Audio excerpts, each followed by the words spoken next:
lo que me ponga en la casilla de N1 y en la casilla de N2. Si acá en N1 me pone un 5 y acá en N2 me pone un 7, cuando ocurra esta tercera instancia, esta tercera acción o sentencia, N1 ¿cuánto vale? Si acá yo cargué eso en un 12. ejemplo, no. Ah, no, habías dicho 5 o 7, habías dicho. 7 me 5 y parece. 7. Entonces N1 acá sigue valiendo 5 porque no cambió. Aunque sea variable, el concepto de variable es la representación de un nombre lógico para capturar el valor, en este caso, de una asignación externa, ¿no? Porque alguien me va a cargar ese valor, pero puede ser cualquiera. Entonces yo lo tomo con una variable y eso se almacena en la memoria RAM. En la memoria RAM ustedes van a encontrar, vamos a ver acá, estoy cerrando las ventanas.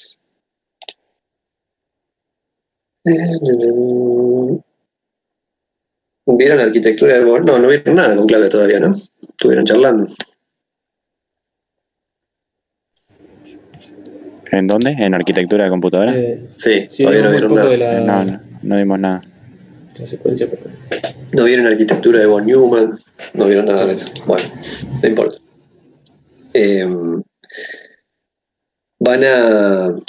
Esos valores que están acá se almacenan en lo que nosotros conocemos como memoria RAM, la memoria de trabajo. Que vieron cuando ustedes compran una notebook o una PC, les dicen que viene con 8 o con 16 GB de memoria RAM. Y un disco rígido, no sé, de 1 TB, por ejemplo. O que cuando viene un celular te dicen, no, tiene 2 GB de RAM. Bueno, esa es la memoria de trabajo, que es donde se guarda, porque esto que nos cargan a nosotros, el valor que nos cargan en la variable, en algún lado tiene que ir a parar. Y se va a guardar en la memoria RAM, en unas celdas de memoria. Dependiendo del tipo de dato de la variable, si es una variable es entera, va a ocupar 2 celdas o 2 bytes en la memoria RAM. Si la variable es real o flotante, o sea, con enteros y con decimales, va a ocupar 4 bytes o 4 celdas de memoria, y así sucesivamente. Eso va a depender del tipo de datos que le carguemos a la variable. Eso después lo vamos a ir viendo, cuáles son los tipos de datos, cómo restringir o declarar una variable con un determinado tipo de datos, si hay lenguajes que lo admiten a esos tipos de datos, o lenguajes que liberan el tipo de dato para asignarlo que nosotros querramos.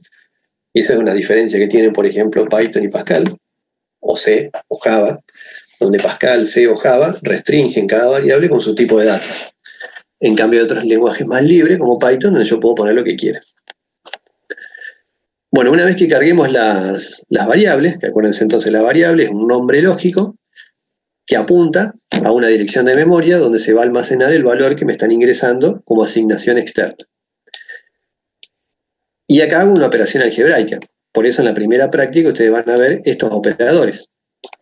El más, menos, por dividido son operadores algebraicos o aritméticos que me permiten trabajar con variables o con constantes. Y además después, cuando vean el video del próximo, el fin de semana, aparecen estos dos nuevos operadores que van a ver de qué se tratan el div y el mod y qué uso le podríamos llegar a dar para resolver estos problemas que van apareciendo. Siempre van a ser en complejidad creciente. Aunque parezcan muy simples estos, en 3 o 4 semanas ya dejan de ser simples y en 3 o 4 meses parecen ya complejos los problemas. Por eso ustedes vayan viéndolos gradualmente para que de golpe después no aparezca algo que parece imposible de resolver, pero si lo van resolviendo y aprendiendo de manera gradual, no deberían tener dificultades. Entonces, esta expresión que está acá a la derecha se resuelve aritméticamente, así como está la memoria RAM, también están dentro de la CPU otros componentes internos, que es la unidad aritmético-lógica, que es el que va a resolver esto que está acá. El resultado de esta expresión se lo asignamos en este caso a una nueva variable. Pero fíjense que la diferencia entre estas dos primeras variables y con suma es que estas dos toman valores como asignaciones externas, donde yo estoy esperando a que me carguen algo. En cambio, en esta nueva variable, que también va a apuntar a un lugar en la memoria RAM, va a tomar un valor, pero como una asignación interna, producto del resultado de una operación algebraica donde intervienen por ahora variables, pero después van a intervenir muchas más operaciones. Es decir, que la manera, como conclusión, de darle valor a una variable, hay dos maneras únicas. O las leo y me las carga alguien, porque necesito que en un algoritmo me ingresen datos, o yo calculo internamente algo y de esa manera le asigno valores a las variables. Y después lo muestro. Si yo acá ingreso en L1, como habíamos dicho, un 5 y acá ingreso un 7, cuando el programa termine, N1 y N2 va a seguir valiendo 5 y 7, no cambió, aunque sean variables. En cambio acá suma va a tomar en el medio del programa el valor 12 y va a aparecer el resultado como un 12.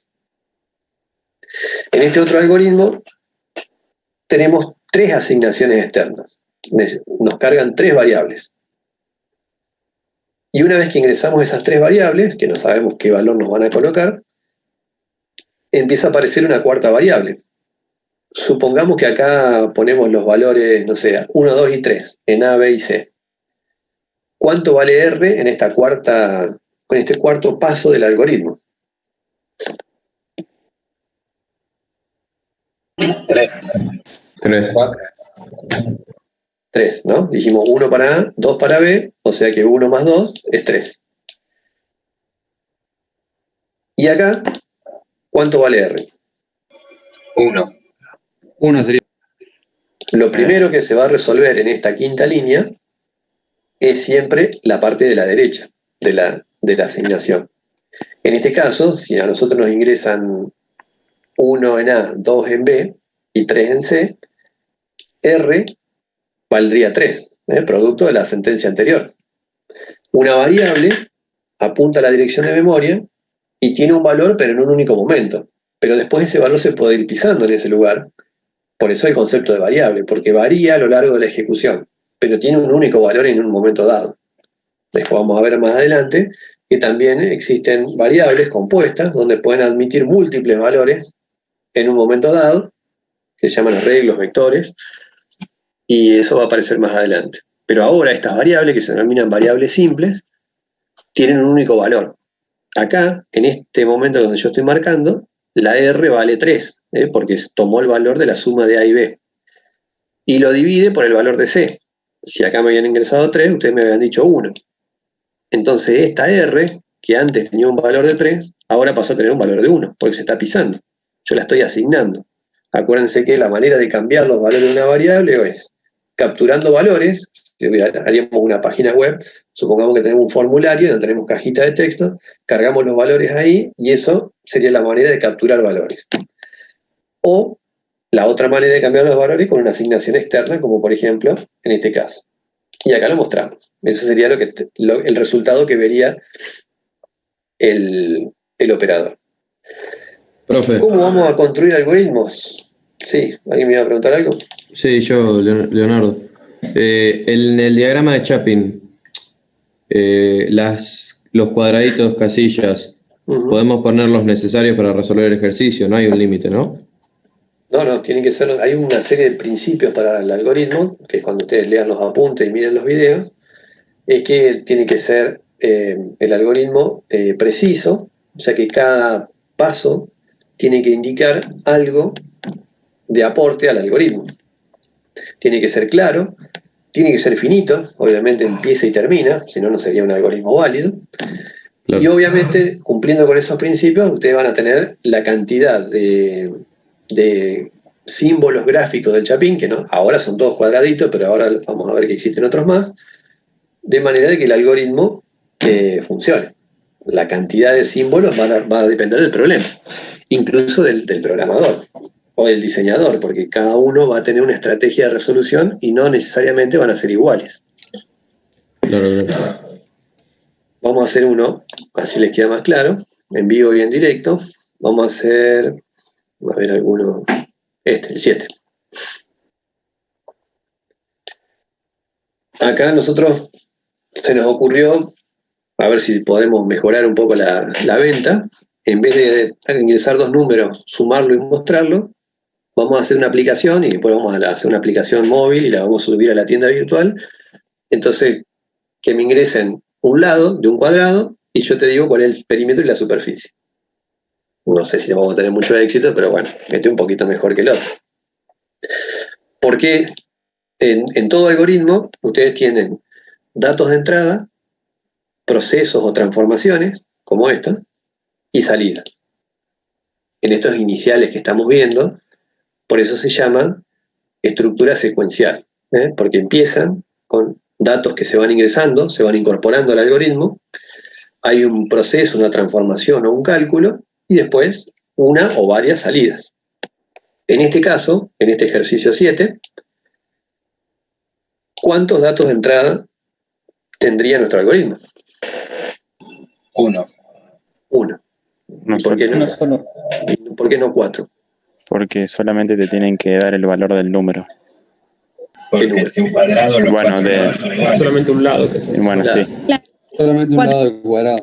Exacto, porque son iguales, ¿no? Si no, ya le estaríamos ahí. Si le publicamos la aplicación, la descargan y te dicen que te va a dar el perímetro y la superficie en cuadrado y te piden los 4 lados y vos se lo tenés que repetir 4 veces, ya nos van a mirar con desconfianza, no nos compran nunca más nada, ¿no? Bueno, sí, tenemos que ingresar un solo lado porque son los 4 iguales. Si fuese rectángulo, no, ahí tendríamos 2 datos, la base y la altura. Entonces, ustedes esto no lo hagan, porque esto es un programita que uso para que ustedes puedan ver cómo se arman los algoritmos.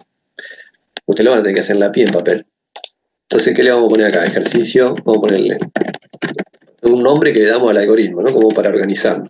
La práctica 1, esta es de secuencia, y este es el ejercicio 7, creo que era. Vamos a poner así. Bueno, ¿cómo empezamos? Bueno, acá no le gusta, si me aparece el más en rojo es porque no le gustan los espacios al que diseñó este programa. Ahí está. ¿Qué es lo primero que tenemos que hacer? Acuérdense, entrada de datos, proceso, transformación y salida. Cuando uno empieza a analizar el problema, lo puede hacer al revés. Puede pensar qué necesito mostrar en mi algoritmo y con eso me voy a dar cuenta de los cálculos que tengo que hacer y con eso voy para atrás en el sentido inverso y qué datos necesito. Si yo tengo que hacer un algoritmo que calcule el perímetro de la superficie de un cuadrado, esa sería la salida. O sea, ya sé que es la salida por acá, que acá estamos usando lo que se llama pseudocódigo, no estoy diagramando, estoy escribiendo determinadas acciones en castellano de manera de ir pensando el algoritmo.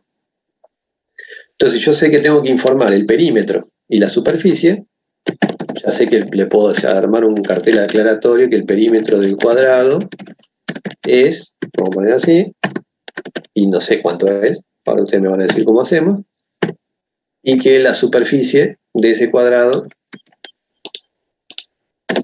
es tal. Vamos a poner acá.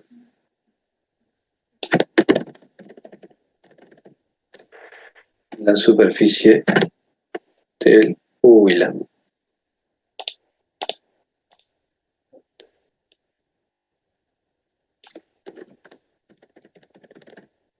Ahí está.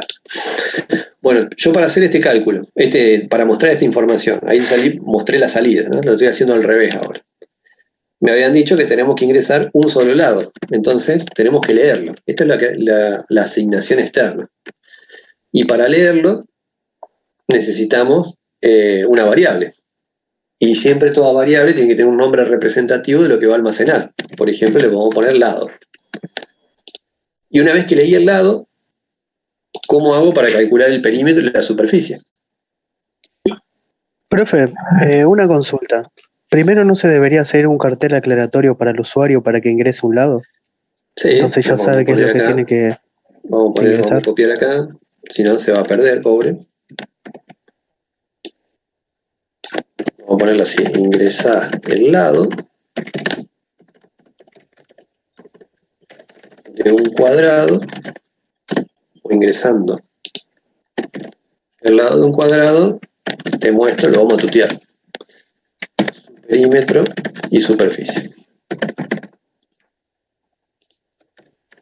Y así queda bien, se siente así amigable el programa y todo. Vieron que esta es una salida, no es una salida mostrando información, sino es una salida solamente como para aclararle qué es lo que está por pasar. Bueno, ¿cómo calculamos? ¿Y cómo mostramos? Ahí, en leer, Por ejemplo, nosotros no tenemos que detallar ninguna secuencia en la que el usuario tiene que escribir. Imaginemos que aparece un cuadrado y el usuario ingresa el dato. Va a aparecer esto, vamos a ejecutarlo así como está. Vamos a sacarle las comitas. Es la particularidad que tiene este programa, que lo podemos ejecutar así como está. Aunque no está programado, pero sí está escrito en un pseudocódigo. También lo que podemos hacer es ver el chapín. Hacemos así y ya nos va mostrando el chapín cómo va quedando. Que por ahora son secuencias, ¿no? Un escribir, un leer, un escribir, un escribir. Y también hay otras maneras de diagramar, como por ejemplo con un diagrama de flujo. Que por ahí alguno lo ha visto en la secundaria, donde aparecen con distintas simbologías, cajas, flechas, las salidas, con este símbolo hacia afuera, y cuando es la flecha hacia adentro es que es una entrada. Entonces acá tenemos un escribir, un leer y 2 escribir más. Está incompleto, ¿no? Pero bueno. Entonces de esta manera nosotros podemos ir armando nuestro algoritmo. Lo podemos hacer acá en pseudocódigo, que nosotros no usamos en la materia el pseudocódigo, sino que directamente el chapín. Y obviamente lo pueden diagramar desde acá, ¿no? No es que solamente es visual, sino que directamente acá, a la derecha, ven todas estas cajitas, existen múltiples cajas, y que donde voy a ir armando toda mi estructura. Estas las vamos a ir viendo después. Por ahora, son solo las que estamos viendo. Las de leer, las de escribir y las de calcular. Profe, una consulta. Sí. ¿Cómo diagramar el chapín y demás? ¿Está en un apunte, algo? O sea, las cajitas que existen y demás. Sí, por ahora son cajas rectangulares una arriba de la otra. A partir de la otra semana va a aparecer otra. Y así sucesivamente. Se los vamos a ir mostrando, obviamente. Veo que no han leído los apuntes tampoco, pero sí, están todos explicados. Gracias. Bueno, ¿qué pasa si los ejecutamos? Miren que ahí me aparece, vamos a agrandarlo un poquito, el mensaje, ¿no? Este es el escribir que está acá. Y esto que está acá esperando es el leer, que yo le ingrese al lado. Lo que pasa es que le voy a ingresar a un lado, no sé, un cuadrado que tenga 45 centímetros de lado, y cuando le dé Enter, el valor 45 va a ir a la memoria RAM, se va a almacenar en esta variable, y ahí va a terminar. Y después me va a escribir 2 textos más, pero no pasa nada, porque no lo completé, ¿no? Está incompleto. No aprobarían con esto, ¿no? Si le doy ¿Tenemos que poner una restricción para que sea solo un número? O sea, si el usuario que pone 45 letras, ponenle... Eso es lo que se llaman validaciones de ingreso. Tenés que poner como una variable. ¿Cómo? Le tenés que asignar una variable. La variable se llama lado, lo que falta es validar el ingreso, que de manera de restringir qué valores le puedo ingresar y qué rango de valores. Si yo hubiese ingresado, por ejemplo, acá en vez de lado, una nota, la nota que ustedes sacarían en un examen porque quiero cargar los parciales y demás, quiero que sea entero y de entre 1 y 10, porque no admito notas decimales y no puedo ser una nota 0 ni una nota 11. Bueno, para que sea entero y para que tome valores de entre 1 y 10, bueno, eso es lo que vamos a ver después, que es cómo validar el ingreso de datos, de manera de que no pueda avanzar hasta que no esté bien dentro del rango esperado. Dentro de ese rango después sí que ingrese la nota que quiera, el 7, el 3 o el 10. Eso se llama validación de ingresos, que por ahora no lo vamos a ver, pero es un tema que sí que hay que hacer. Bueno, el escribir es, que dice acá, es el equivalente al mostrar o al exhibir. Lo van a ver como sinónimos. Escribir, mostrar, exhibir son sinónimos. Estoy mostrando en la pantalla un cartel, estoy leyendo la nota y estoy mostrando la salida, pero bueno, me falta... Ahora tendría que asignar, ¿no?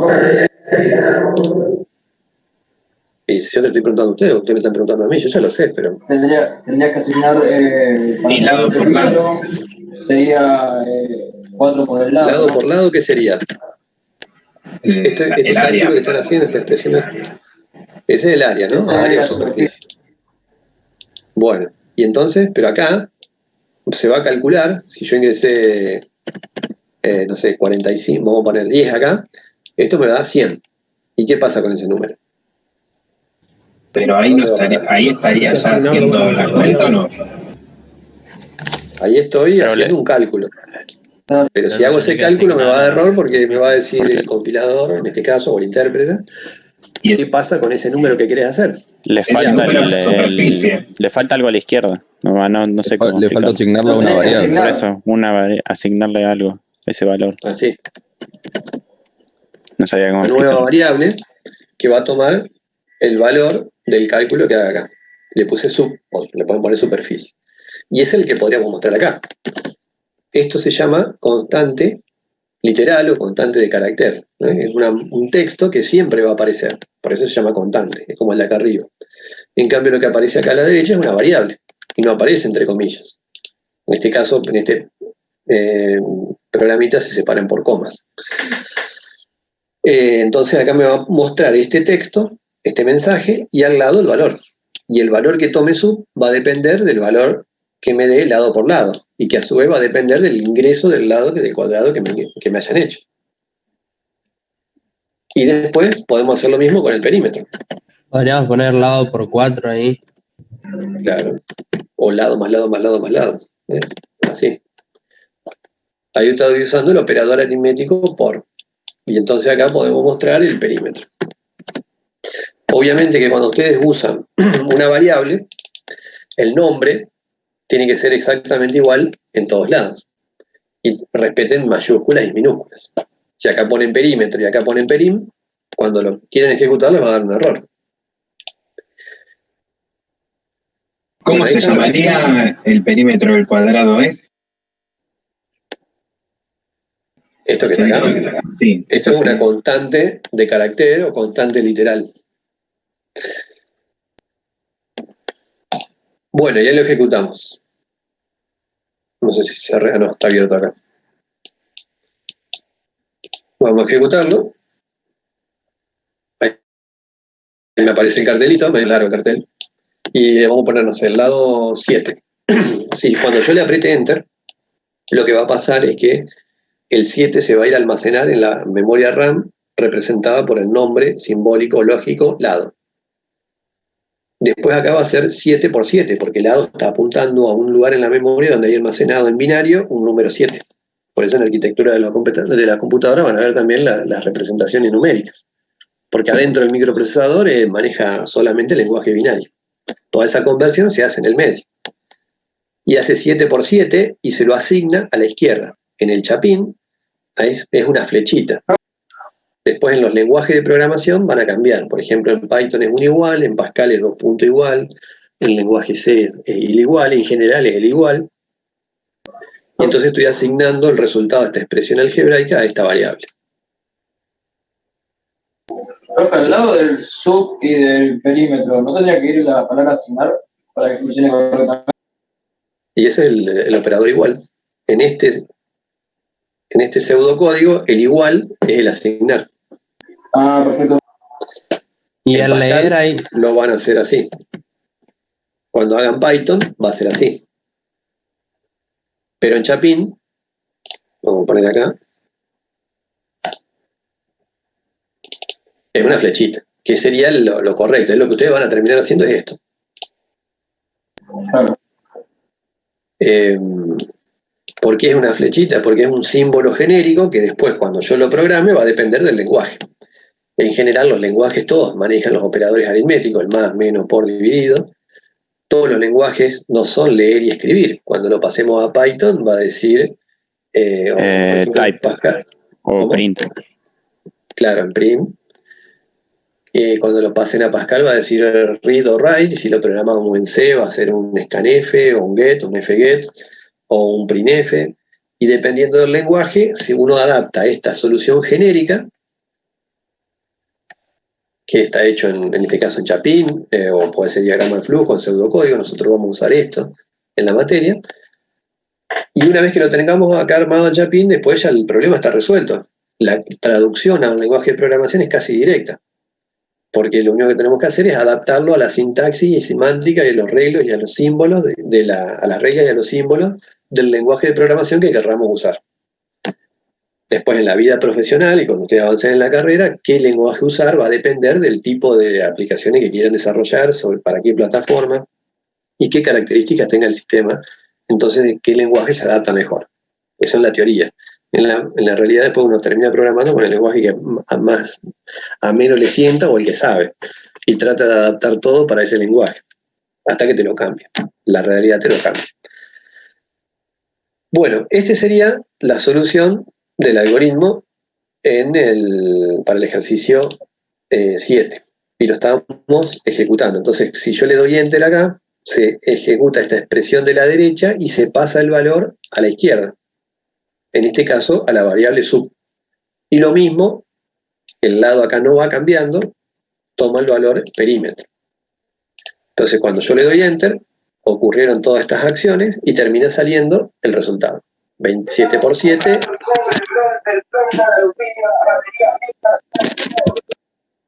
¿Qué están vendiendo ahí algo? Salió. Bueno, fíjense que acá el orden en algunos momentos es importante y en otros no.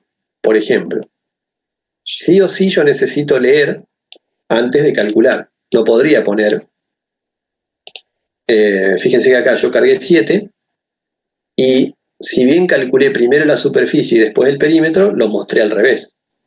Pero eso es indistinto. Sí hay el orden en algunos momentos, sí es indispensable. Por ejemplo, no puedo hacer este cálculo y después leer. Eso sería un error, porque el lado no tiene valor. Necesito primero leer antes de calcular. Sí es indistinto hacer esto o esto. O sea, yo puedo calcular primero el perímetro, primero la superficie, o cómo mostrarlos. Yo puedo mostrar primero uno, después otro. Y también sería válido hacer esto. Yo puedo calcular el perímetro y mostrarlo, calcular la superficie y mostrarlo. Para el usuario final que ve el programa le va a ser totalmente transparente. Porque si lo ejecutamos, le aparece ese mensaje de arriba, nosotros ponemos, creo que 7 habíamos puesto, 7, y me va a dar la salida. Aunque yo fui intercalando cálculos con información. Son maneras válidas de resolver. Profe. Sí. Lo conveniente sería llevar un orden, por ejemplo, primero lectura, después cálculos y después exhibición para si hay algún error, tenerlos ordenados donde está el error. Sí. Ese sería lo más prolijo. Incluso después vamos a ver que todos estos programas, cuando empiecen a ser cada vez más grandes, los vamos a ir particionando en submódulos o subprogramas. Una pregunta. ¿Sí? Si yo, por suponer, quisiese trabajar con el perímetro en el cálculo de superficie, por suponer, yo al poner perímetro, ¿ya me lo tomaría el resultado de la cuenta de ¿Esto? Sí. No, arriba, en los cálculos. Suponiendo que sub es igual al lado por perímetro, por suponer. Al calcular ya el perímetro, ¿me laburaría con el perímetro de arriba? Claro. ¿O tendría que leer? No. Por eso el concepto de variable. Una vez que yo le asigno un valor a la variable, ya queda disponible para el programa. De hecho, si yo acá le hago trampa y pongo perim igual 0, por más que lo calcule antes, que me lo hayan ingresado al lado 7, me va a decir 7 por 4, le voy a asignar 28, pero acá le estoy cambiando el valor. Ese 28 se lo voy a pisar con un 0 y lo que me va a mostrar acá es 0, por ejemplo.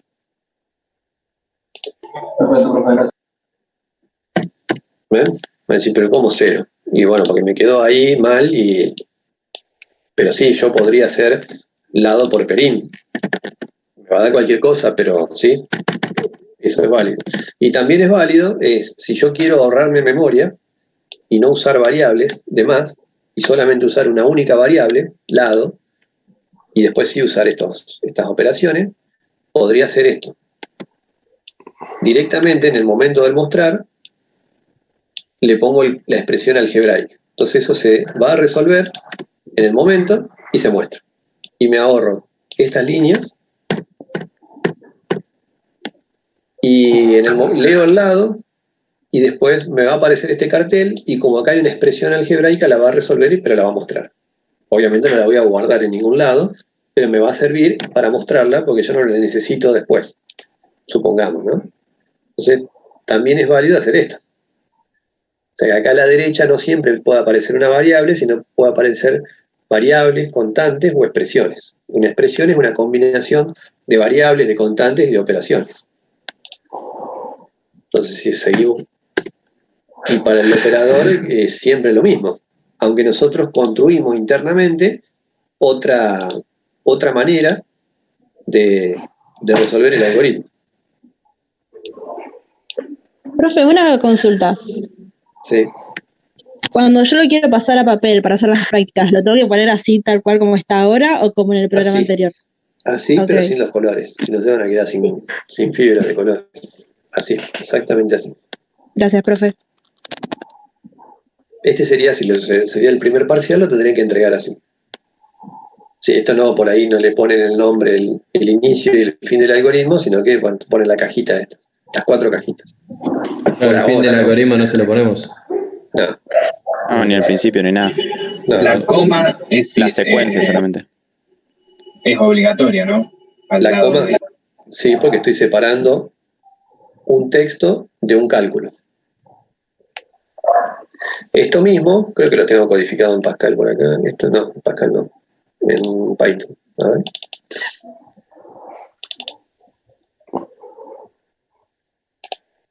Esperen un poquito. Profe, ¿podremos usar alguna de esas aplicaciones que usan ustedes después de hacerlo en papel para verificar? Sí, pero para eso está en la programación. Directamente vengan y lo... A ver si me aparece, vamos a buscar acá. Lo que van a usar para programar es lo que se denominan IDEs, entorno de desarrollo integrado.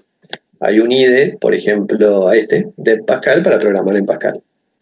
Y ahí vamos a usar este editor, que después la semana que viene les va a aparecer cómo instalarlo y cómo enlazar este editor con el intérprete de Python, para que ustedes puedan escribir en código Python y ejecutarlo. Profe, ¿se puede usar otro lector de código? Sí, si vos querés usar otro, después si no te anda, te lo arreglás. Igual el Sublime Text es gratuito y está bastante completo. Así es. A ver si... Es mejor Visual Studio. Confirmo. Bueno, es mejor Excel. Es mejor el bloque de notas. Iba a decir eso. Acá está. Bueno, fíjense que esto que habíamos hecho acá, que lo teníamos en Chapin, con las distintas variantes, ¿no? Se puede ver el cálculo al principio, después de leer lado, hacer el cálculo y después el mostrar. Acuérdense que escribir, acá porque el programa trabaja con escribir, pero también lo van a encontrar como mostrar o exhibir, son sinónimos. Cuando los queremos codificar, en este caso usamos un IDE, un editor. Nosotros les sugerimos que usen el Sublime Text, pero es porque está instalado en los laboratorios de la facultad, aunque al laboratorio ustedes no van a ir, pero bueno, era por si en algún momento volvemos y está ahí el Sublime. Y este Sublime Text ya tiene cargado el intérprete de Python. ¿Cómo se programa? Fíjense que, bueno, acá como comentario, en el numeral, yo declaré las variables, porque Python no me obliga a declarar las variables. Pero siempre es una buena práctica decir, bueno, yo voy a trabajar con estas variables y qué tipo de dato espero que asumir en esas variables. ¿Cómo es el leer en Python? Este está acá. Es con el input. Después cuando lo hagamos en Pascal es con el read. Y si usan en el año que viene el C, es scanf, o entre otros, ¿no? Pero es un input. Y este input tiene la particularidad de que mezcla, fíjense el texto. yo puedo ponerle un cartelito y es como un escribir y un leer a la vez, porque le pongo ingrese al lado y todo lo que me ingresen acá se lo voy a transferir a la variable lado. Y a su vez, eso que está acá, eso sería como el escribir y el leer que tenemos. El escribir y el leer estaría todo junto en esta línea. Pero como yo quiero capturar el valor que me ingresen, si no le pongo nada, automáticamente, como no está Python no me pide la declaración previa de las variables de qué tipo de datos va a asumir, y tampoco lo estoy validando, lo que va a haber en lado es un texto. O sea, si yo le pongo 14, para Python es el carácter 1 y el carácter 4. Entonces, cuando yo haga estas operaciones, va a empezar a tener problemas.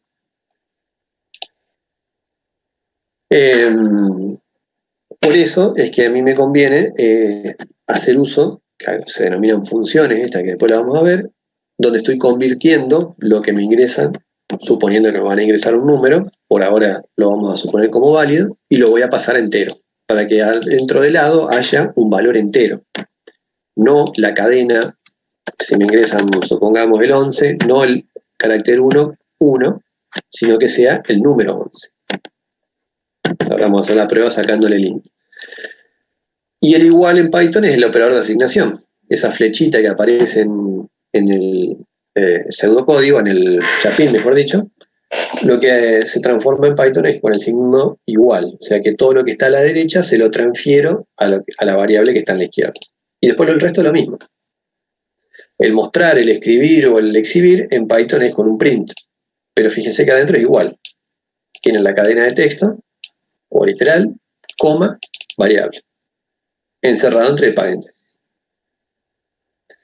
Este input que está acá es como para que se frene el programa y lo podamos ver, porque si no es como que lo muestre y se cierra la consola. Dependiendo del entorno, no sé si en Sublime funciona así, ahora lo probamos. Y vamos a ejecutarlo. Hay otra forma de ejecutarlos. Vamos a poner así, que lo ejecute. Miren que es muy parecido. Ingresamos al lado, le habíamos puesto 7 y ahí me aparece el resultado. Y ahí se frenó por producto de este input. Vamos a comentarlo. A ver qué hace.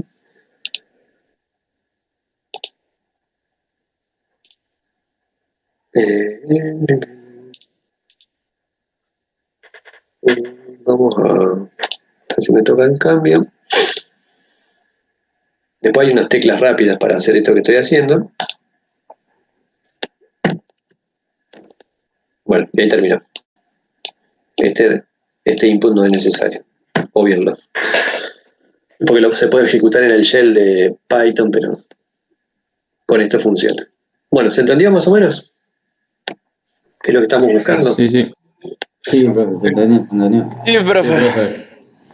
Después de esto mismo lo podemos programar en Pascal. ¿Lo quieren hacer en Pascal? Y bueno, mostrarnos. Yo pensé que me iba a decir, no, porque es viejo. Profe, no, yo te diría que no nos mostré porque si va a ser el próximo cuatrimestre capaz nos confundimos. No sé. Bueno, cerrar los ojos. Cierro, profe. Bueno, ahí vamos. Pascal lo que necesita es parecido al pseudocódigo, vamos a escribir a mano, porque creo que no lo tengo. Un nombre de programa. Voy a poner mi cuadradito. Así. Punto y coma. Todas las sentencias terminan en punto y coma. Sí, a diferencia de Python, tenemos que declarar las variables. Nosotros vamos a usar la variable lado y le vamos a poner el tipo de dato, que en Pascal es integer. Si fuese C, usaríamos la palabra int. Pero bueno, así es Pascal. Y dentro de este bloque vamos a escribir nuestro programa. Por ahora es nuestro único bloque y vamos a hacer con un write el cartelito. Vamos a hacerlo rápido esto, ¿no? Ingrese al lado, vamos a poner así, punto y coma. y acá el read. Después les voy a decir, usen el Profe, no readline. cerró la cadena de texto. Muy bien. Vamos a hacer un buen tester, ¿eh? ¿Viste? Estamos en los detalles. Dentro de todas las ramas de ingeniería, una de las posibilidades de hacer el QA, aseguramiento de la calidad, o tester, ya te vas perfilando para eso. Y leemos. Esto es un read line se llama. Después les digo cuál es la diferencia entre uno y otro, pero no viene al caso. Y una vez que lo leemos, si voy a usar solamente esta variable, o si no, vamos a hacer P y S, porque P va a ser el perímetro, y acá no es igual, sino que es 2 puntos igual, y es lado por 4. Punto y coma. Y la superficie es 2 puntos igual, lado por lado. Pero bueno, son adaptaciones a la sintaxis particular de cada lenguaje. Y ahora lo tengo que mostrar. Vamos a hacer un write line para que me deje una línea, y ahí ponemos la superficie es, vamos a dejar un espacio, ahí ponemos la S, y podemos poner todo en el mismo renglón si queremos. Y el perímetro es, dejamos un espacio para que no se pegue, y el P. Y ahí está. O podríamos haber puesto lado por 4 acá y lado por lado acá. Son distintas variantes de cómo resolver. Acá sí vamos a necesitar un readline. Y a diferencia del Python, que es un lenguaje interpretado, ¿qué significa eso?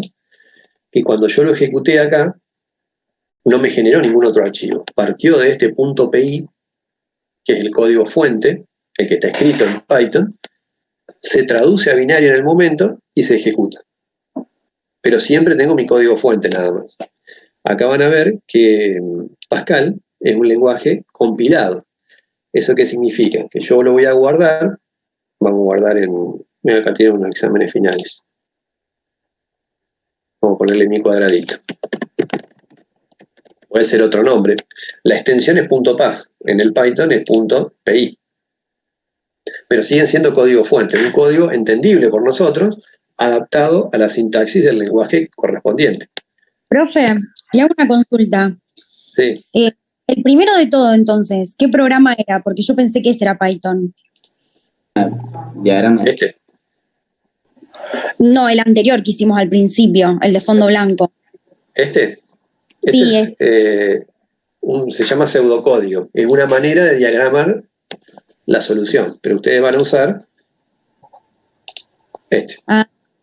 Es lo mismo, ¿no? Hacer un diagrama de flujo, hacer un chapín, no hacer pseudocódigo, son maneras de resolver algorítmicamente un problema. Una vez que tengan el algoritmo resuelto, que nosotros vamos a usar el de chapín, después sí lo pueden traducir a un lenguaje de programación.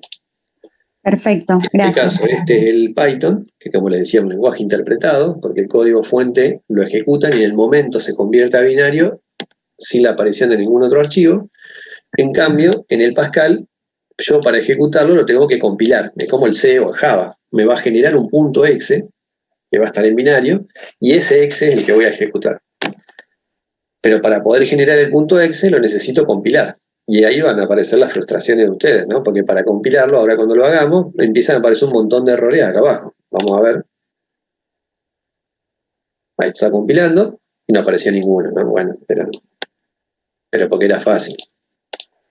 Si yo hubiese hecho, por ejemplo, me hubiese olvidado un punto y coma acá, cuando lo compilo, me dice que hay un error de sintaxis. Se esperaba en la línea esta, me dice que esperaba un punto y coma. O hay un más ahí dando vueltas. Esos son errores que ustedes pueden cometer a medida que lo van escribiendo hasta que le agarren la mano a la sintaxis y a la semántica del lenguaje. Entonces lo compilamos y van a ver que donde estábamos trabajando, en algoritmos, ¿a dónde lo habré guardado? Esperen un poquito.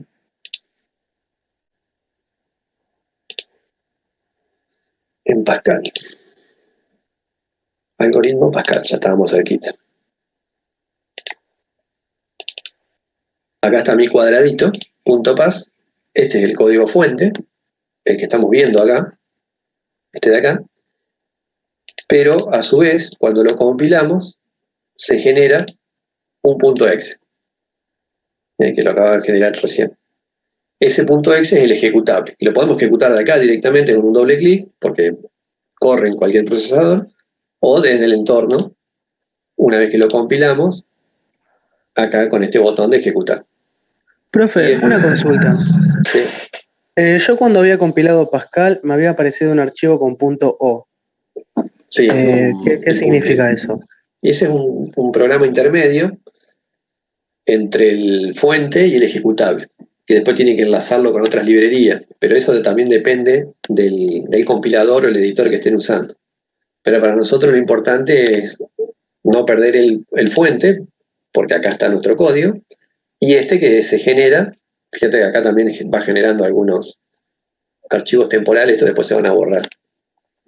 Y este exe es el que pueden ejecutar. Si nosotros lo ejecutamos de acá directamente, yo le hago doble clic y ya me aparece la ejecución. Ahí está el ingreso al lado, que es lo que yo le puse acá. Y creo que vamos a usar el 7. Y ahí me dice que la superficie es 49 y el perímetro es 28. O sea, siempre son resultados iguales, partiendo de un mismo algoritmo, de un mismo chapín, y que después la implementación va a depender del lenguaje que elijamos. Pero la esencia es esta, siempre la misma. Bueno, ¿listo? ¿Se entendió? Sí, profe. Sí. Sí, se entendió.